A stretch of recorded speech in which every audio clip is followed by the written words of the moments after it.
네, 2019년 2월 22일 금요일 장마감 방송하도록 하겠습니다. 자, 오늘은 어제 점심시간 이후로부터 종가까지 어, 계속 눌리는 오랜만에 우리 시장이 1월 4일 이후 오래간만에 연속적으로 좀 조정을 받는 장세를 맞이했습니다. 네, 1월 4일 최저점 찍은 이후에 지금 2월 22일 오랜만에 연속적으로 조금 지지부진하게 하루 종일 눌리는 그런 이틀을 좀 맞이했습니다. 그래서 오늘 상황은 사실 뭐 중국주 말고는 중국 소비재주 일부, 밥솥 쪽, 중국 기업들하고 그다음에 중국 소비재 갑자기 밥솥 관련 종목들, 부방, 쿠첸 이런 것들 올라왔고 중국 기업으로는 이제 로스웰, 크리스탈 신소재, 뭐 홍성그룹, 차이나그레이트 뭐 이런 것들이 움직였고요. 윙이푸드 이런 거. 이 테마만 제외하고는 사실 의미 있는 종목이 오늘 시장에서 거의 나타나지 않았습니다. 개별적인 거 몇 개 말고는 뭐 한일화학 같은 거는 뭐 거래 없는 상태에서 종가로 그냥 땡겨놓은 거고 누군가 이거 거래 실수일 수도 있고요. 그다음에 나머지는 사실 의미 있는 거래가 특별하게 많이 나온 게 없어요. 그러니까 중국 기업 제외하고는. 그래서 상한가도 어거지상 크리스탈 신소재도 뭐 억지로 그냥 닫지도 못하고 붙여놨고 나머지들도 뭐 상한가 근접 종목 8개 수준밖에 되지 않습니다. 그나마 또 거래도 없는 거 SBS나 DSK 이런 것도 거래는 부족하고 HL 사이언스도 굉장히 오늘 침체된 하루였다고 봅니다. 오래간만에 우리 1월 4일부터 많이 달려왔잖아요. 시장의 모습을 한번 볼까요? 1월 4일부터 시장이 거칠다고 보기는 좀 그렇고, 어쨌든 10월 달에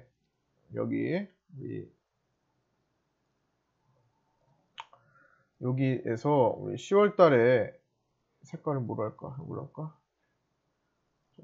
10월 달에 내려간 폭의 절반 수준을 2달간 회복한 거예요. 2달간. 2달 횡보하고. 그쵸? 11월, 12월 횡보하고, 2달 횡보하고, 언제요? 11월, 12월 횡보하고, 2달간 상승. 2달 상승해서 1월, 2월 상승한 겁니다. 2월 22일까지. 2월 21일까지. 그런데 그렇게 해봤자 10월 달 한 달에 내려간 것의 절반 수준밖에, 10월 한 달에 폭락한 수준의 절반 수준밖에 회복하지 못한 상태예요. 자, 이 위치에서 의미 있는 저항대를 맞이한 겁니다. 여기 의미 있는 저항대를 맞이한 겁니다. 480일 장기 이평선, 즉 2년 정도의 평균선을 이제 맞이한 거고, 미국 증시는 이거보다 더 내려가서 자리를 잡았잖아요. 그때는 이제 미국 증시 같은 경우는 723년 평균선에서 지금 저점을 만들고 지금 올라오는 거예요. 잠깐 볼까요? 미국 증시 같은 경우 우리는 480에서 좀 더 의미 있는 거래가 나오는 거고, 미국 같은 경우는 보시면 이걸 지우고 볼까요? 자, 미국 같은 경우는 저 깨고 이 723년 평균 선안에서 저점을 형성하고 지금 꾸준히 반등하고 12월 폭락한 위치를 다 만회했잖아요. 그렇죠? 여기 12월 폭락한 만큼 싹 다 만회하고 지금 돌파 직전까지 온 거예요. 3년 평균선 딱 지지받고. 이게 제가 이때도 제가 미리 말씀드렸지만, 미국 증시는 다시금 신고가로 가서, 제가 이때 말씀드렸죠. 신고가로 가서 골디락스장을 보일 수 있을 것이다. 그게 굉장한 소수 의견이고 저는 거기에 동의를 하고 그렇게 주장을 하고 있었습니다. 여기서. 그러니까 뭐예요? 어차피 올라가서 또 신고가 기록해서 천천히 또 우상향 길게 만드는 골디락스 장세가 펼쳐질 가능성이 저는 있다고 보고 있습니다. 물론 이만큼도 거의 뭐 준 신고가까지 온 거예요. 다 올라온 거예요. 뭐 무너질 때 모습이랑 비교를 해보세요. 그때 우리 이때를 잊지 마시고 이때 12월에 미국장 폭락할 때 그 느낌, 10월 달에 우리장 폭락할 때 느낌을 계속 상기시켜 보세요. 지금이랑 비교를 해보세요. 얼마나 지금이 사실은 매매하기 편한 장이지만 그저 회복되는 수준에 있는 거잖아요. 그렇죠? 자, 보세요. 한번 장기적으로 쭉 가봅니다. 미국. 계속 지속적으로 이때랑 크게 다를 바가 저는 없다고 본 겁니다. 물론 지금이 더 세 보이죠. 이때랑. 엄청나게 이때도 눌렸어요. 엄청나게 폭락 나옵니다. 근데 그만큼 많이 올라갔기 때문에 여기까지 떨어진 거예요. 미국 증시가. 장기 평선 라인을 여기서 지지할 때 그나마 좀 덜 폭락이 나온 거고 2년 평균선에서 지지받던 때는 덜 폭락이 나왔을 때인 거고 그쵸? 그런데 더 위에서 지지받았던 때는 더 강했을 때인 거고 근데 좀 심하게 빠졌을 때는 장기 평선 라인 부분까지 다 빠졌습니다.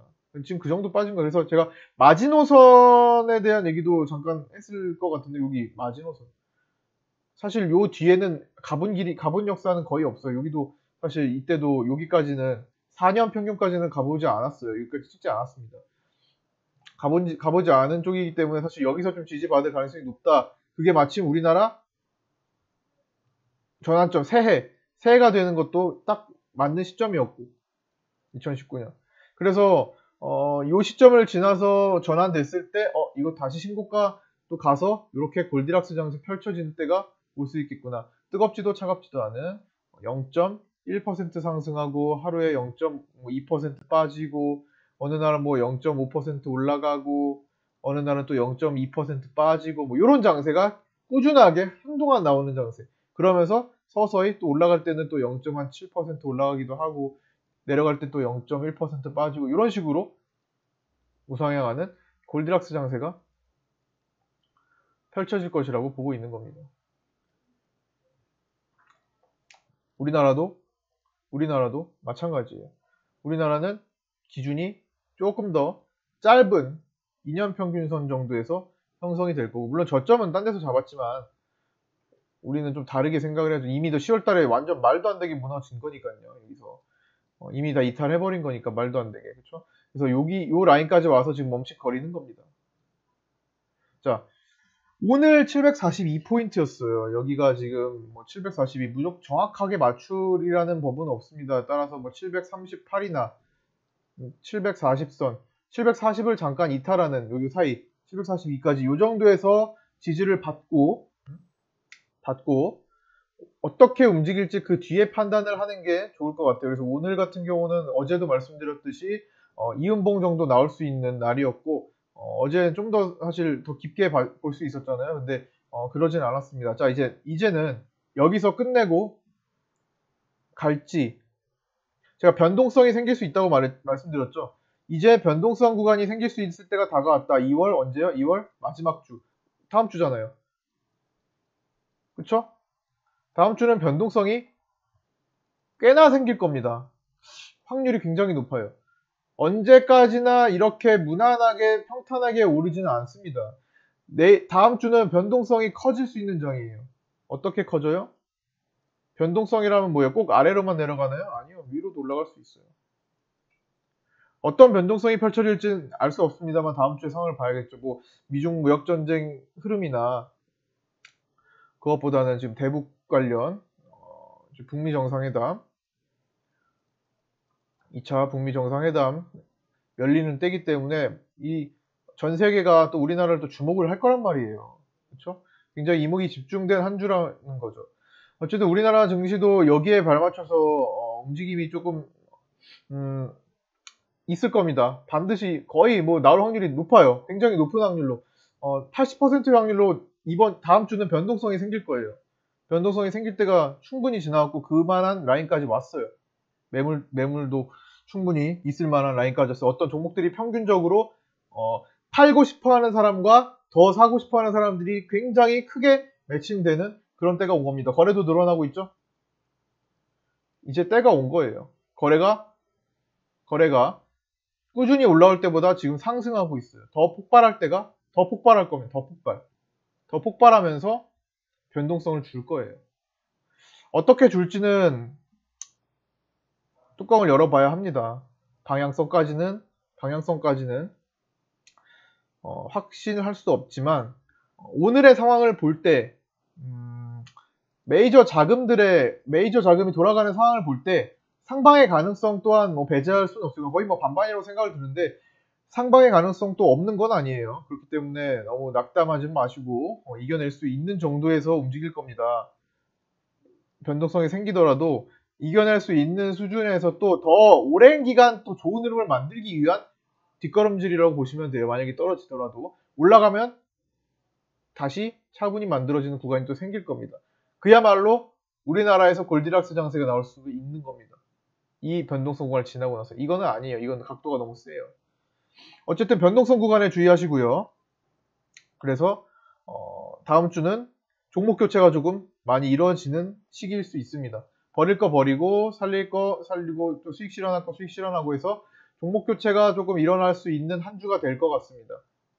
평소보다 이때보다 더 많이 변동성이 생기기 때문에 참고하시고요. 그 다음에 자 지역 쪽을 좀 자세하게 좀 볼까요? 분봉. 자 이걸로 볼까요? 자 원래 보던 걸로. 자 어제 점심시간부터 지금까지 내려왔고 지금 2시 30분. 자 2시 30분을 최저점으로 찍고 지금 만들었죠. 이 2시 30분이라는 시간은 의미가 있는 시간이에요. 아침 10시 30분과 2시 30분은 실제로 거래가 많이 나오기 시작하는 시간입니다. 아침 10시 30분은 변동성을 줄 수 있는 시간, 2시 30분도 변동성을 줄 수 있는 시간이에요. 왜요? 10시 30분은 일단 중국장이 개장되는 중요한 시간이고 이때 맞춰서 대기하고 있던 자금들이 움직이는 시간입니다. 어쨌든 중요한 거는 주식이 움직이는 것은 자금이 들어오고 나가는 것, 그렇죠? 그게 핵심이죠. 돈이 안 들어오거나 그러니까 돈의 유출입이 없으면 움직이지 않아요. 당연한 거죠. 근데 그 돈이 움직이는 시간이 아침 9시에서 10시는 당연한 거고, 이거 말고 변동성을 크게 줄 수 있는 뭔가 의미 있는 자금이 변화를 줄 수 있는 시간은 10시 반하고 2시 반이라고 봅니다. 이땐 당연히 활발할 수밖에 없어요. 아침 시작했는데 당연히 거래가 활발해야죠. 이거 말고 이후에 시장 전체의 흐름을 판단하는 데는 10시 반과 2시 반이 중요하다고 봐요. 자, 대기 자금이 움직일 수 있는 시간, 눈치를 보던 자금이. 그 다음에 2시 반은 중국이 오후 증시 시작하고 이제 오늘의 계획된 자금이 있을 거 아니에요. 오늘의 기관성 자금이나 오늘의 계획된 자금. 오늘 계획된 자금 미처 아직까지 거래를 못한 자금들을 이제 쓰는 시간 마지막 1시간입니다. 식사하고 와서 보통 기관들의 식사 시간은 11시 반부터 1시 반까지예요. 식사하고 나서 잠깐 회의 같은 거 하고 2시 회의 같은 거 하고 나서 마지막 거래 오늘 오전에 미처 거래하지 못한 오늘의 계획된 물량을 쓰는 시간이에요. 따라서 두꺼운 물량, 큰 물량, 메이저 자금들의 향방을 파악해 볼 수 있는 시간이야. 이때 자금의 흐름을 보고 이때 어떻게 돌아가는지를 상황을 보고 앞으로의 향방을 파악해 볼 수 있는 시간이에요. 즉 의도를 파악해 볼 수 있는 시간이라는 거예요. 오늘도 2시 반 2시 반에서 저점을 찍고 다시 올리는데 240분봉 라인까지 억지로라도 끌어올리려고 하는 모습을 보였어요. 코스피도 돌파해서 올려놨고. 즉 2시 반 이후에 오늘 미처 거래를 못한 마지막 자금들은 상방으로 노력을 한다는 겁니다. 그래서 이런 것들을 전체적으로 봤을 때 내일 또 꼭 그렇게 걱정할 수준이 안 나올 수도 있어요. 다시금 양봉으로 치고 달릴 수도 있습니다. 우리나라 시장 약하지는 않아요. 지금 약해진 상태는 아니고 튼튼한 상태니까. 자, 그리고 유럽이나 이때 어떤 이제 반대 외국 쪽에서 좀 반대편에서는 아침 시간이 된답니다. 아침 시간이 되잖아요. 계산해 보시면 유럽 쪽에서는. 그래서 외국계 자금도 또 들어오는 데가 있습니다. 이런 건 크게 얘보다는 지금 우리나라 기관 자금 영향을 좀 더 미치기도 해요. 그래서 대형주 관리를 좀 하기도 합니다. 대형주의 움직임이 막판에 2시 반부터 많이 어떤 거래가 생기고 변동성이 생기기 때문에 시장의 변화가 생길 수가 있는 거예요. 어쨌든 이 중요한 시간에서 최저점 740포인트대를 만들고 오늘 다시 끌어올리려고 노력했고 480 위로 얹혀놨기 때문에 그렇게 부정적으로 또 변동성이 생기더라도 상방으로 생기고 올라갈 수도 있다는 생각을 갖게 만듭니다. 무조건 또 그런 것도 아니에요. 거의 한 반반이라고 보시면 돼요. 어쨌든 간에 변동성은 생길 수 있을 겁니다. 최근에 조짐들 보이죠? 1월 4일부터 2월 20일까지 달린 것, 2월 19일까지 뭐 움직인 것과 다르게 최근 며칠간 아침부터 변동성을 좀 주기 시작했어요. 어제도 그렇고, 엊그제도 그렇고, 그쵸? 약간의 조짐은 보이기 시작합니다. 변동성 지수도 공포 지수도 한 번은 단기 급등을 할 때가 또 온 거예요. 참고하시고 대응하시고 그러나 너무나 뭐 공포에 질려서 다 던지고 막 그러실 필요는 없어요. 다 지나가면 또다시 안정적인 장세가 펼쳐지면서 먹거리 생기고 시장이 폭락장이 아니기 때문에 일반적인 주포거래에 의한 중소형주들은 다시 원위치 되거나 오히려 더 센 파동을 만들어 오는 종목들이 생기기 마련입니다. 그래서 그런 것들도 쭉 흐름들을 좀 참고해 보시고 주말에 어떤 뉴스가 또 뜨는지도 또 중요할 겁니다. 주말에 이제 대북 관련된 뉴스, 그렇죠? 주말에 이제 대북 관련된 거, 이제 3차 북미 회담이 어제 얘기가 나왔기 때문에 과연 이게 어떻게 디테일하게 진행되는 게 나오는지도 주의 깊게 살펴보면서 다음 주 모두가 주목하는 전 세계가 주목할 수 있는 다음 주 우리나라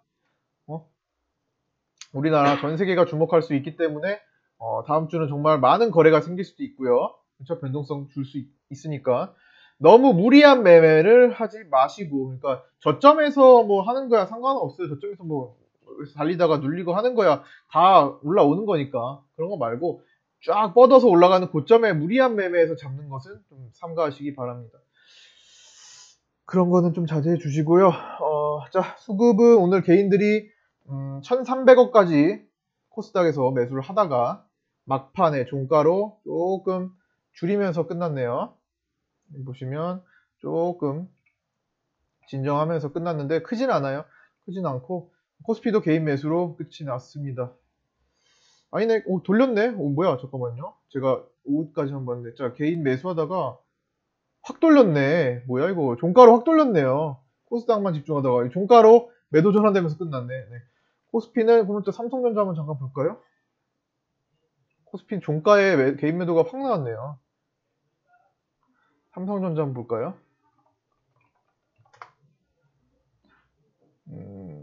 자, 종가 또 끌어올렸나? 종가 끌어올렸네. 이거 보세요. 삼성전자 종가 끌어올리면 어제도 그랬죠. 어제도 엊그젠가요? 삼성전자를 조절하면서 개인 매도를 이끌었어요. 언제지? 이때. 자, 여기 계속 꾸준히 지금 개인 매도네. 어제네, 어제. 매수하다가 매도 117억으로 만든 거 어제. 삼성전자를 종가에 100원 올리면서. 오늘은 더 올렸네요. 오늘은 종가에 200원 정도 끌어올리면서 개인 매도 이끌었습니다. 보시면 딱 뚜렷하게 보이시죠? 삼성전자는 끌어올리면 개인 매도예요. 이것도 어떤 다음 주에 연속적인 흐름을 또 예상할 수 있게 만드는 대목입니다. 외국인들이 지금 지속적으로 삼성전자를 가격을 유지하면서 모으고 있고 개인들의 매도를 대량으로 만들고 있어요. 어쨌든 코스피도 결국에는 연속 개인 매도가 유지가 됐네요. 코스닥만 개인 매수가 1000억대 넘어갔고, 그러나 막판에는 좀 줄이면서 끝났다는 거. 다음 주에 변동성 구간에서 조금 이제 거래가 활발하게 일어나는, 거래량 자체도 많이 발생하는 뭐 그런 한 주가 될 것 같습니다. 자, 다음 주는 좀 많이 집중해야겠네요. 이제 2차 북미 회담도 열리는 시기이고 대북주들의 움직임도 굉장히 거칠 거고, 그렇죠? 거칠 거고, 또 월말의 흐름도 보일 거고, 또 시장도 충분히 올라온 시점에서 굉장히 거칠 겁니다. 자, 다음 주는 평소보다 조금 더 신경을 좀 써보도록 하고요. 일일비하지 않는 매매를 하셔야 될 겁니다. 다음 주에 만약에 일일비한다고 하면 다 털리고 다 이상한 데서 매도하고 매수할 거예요. 그러지 마시고 차분하게, 우리 이미 예상하고 있으니까 변동성이 있을 거라는 것을 예상하고, 또 변동성이 나와도 나올 만한 자리에서 나왔기 때문에 다 돌아갈 거라는 것도 예상하고 이렇게 준비해서 들어가시면 될 것 같습니다. 자, 고생 많으셨고요. 주말 잘 보내시고 월요일에 뵙도록 하겠습니다. 주말 사이에 나온 뉴스 저도 잘 꼼꼼히 살펴보도록 하겠습니다. 자, 수고하셨습니다.